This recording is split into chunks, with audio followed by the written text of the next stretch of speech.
అయిపోయాయండి. ఇప్పుడు చేపలు కడుక్కుంటున్నాము నీట్గా శుభ్రంగా. కడిగేటప్పుడు సాల్ట్ వేయాలి.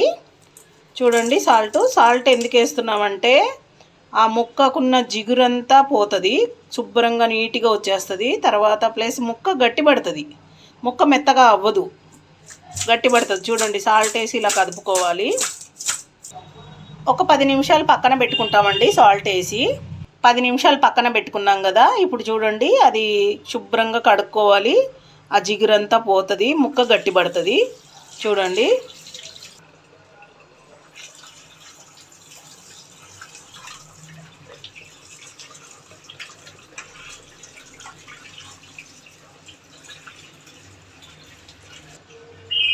చూడండి సాల్ట్ వేయడం వల్ల ఎంత నీట్గా తెల్లగా వచ్చేసాయో, శుభ్రంగా వస్తాయి, నీట్గా ఉన్నాయి. చూడండి, అదంతా సాల్ట్ వల్ల, సాల్ట్ వేసి కడిగాం కదా. చూడండి, ఇప్పుడు చేపల పులుసు, మామిడికాయ చేపల పులుసు, చింతపండు నానబెట్టుకున్నాము. ఫిష్ కర్రీ స్టార్ట్ చేస్తున్నామండి.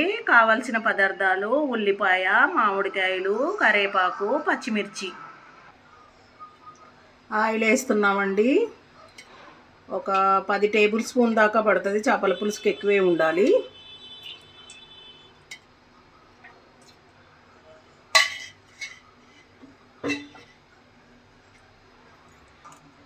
పచ్చిమిర్చి, కరివేపాకు,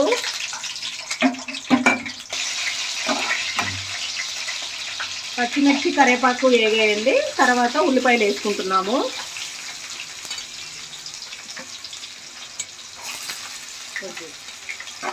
ఇవ్వండి, ఉల్లిపాయలు వేగాయి.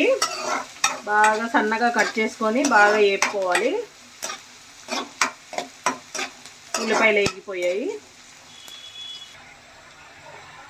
అల్లం పేస్ట్ 2 స్పూన్లు,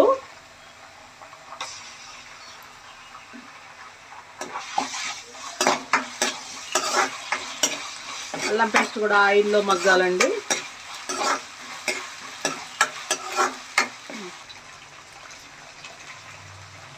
పసుపు,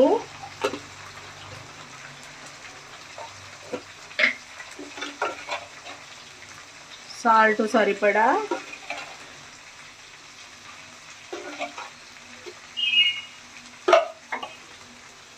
కారం 4 టేబుల్ స్పూన్లు.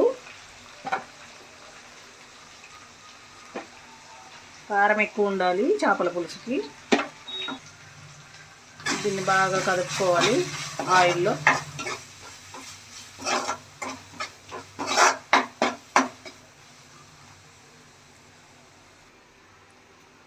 ఈ నానబెట్టుకున్నాం కదండి చింతపండు,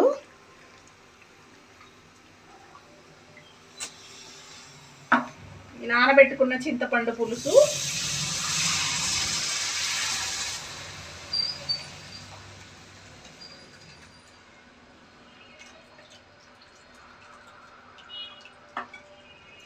మరిగాక ఇప్పుడు ముక్కలు వేస్తున్నామండి.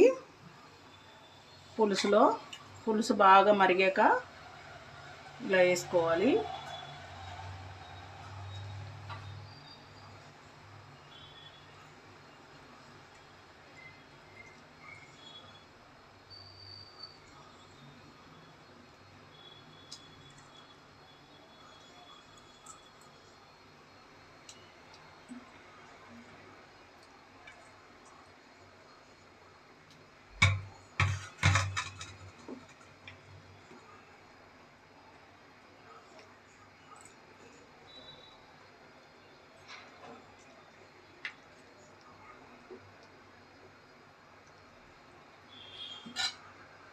మూత పెట్టుకుందామండి. ముక్కలు వేసాం కదా, ఒక 20 నిమిషాలు టైం పడుతుంది. ముక్కలు ఉడుకుతున్నాయేమో చూద్దాము.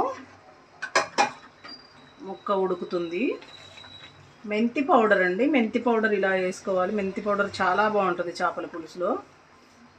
మెంతి పౌడరు,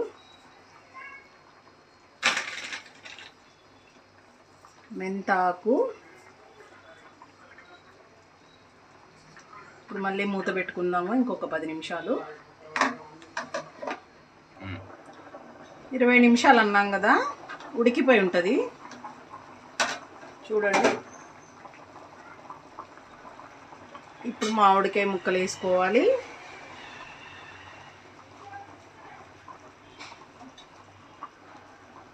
మామిడికాయ చేపల పులుసు చాలా బాగుంటుంది. ఇదిగోండి మామిడికాయ ముక్కలు వేసాము. ఒక 5 మినిట్స్ మూత పెట్టుకుందాము. ఒక 5 మినిట్స్ ఉడకాలి ముక్క మామిడికాయ. మామిడికాయ ముక్కలు వేసాం కదా, 5 నిమిషాలు అనుకున్నాం కదా, చూద్దాం మూత తీసి. ఉడికిందండి మొత్తం.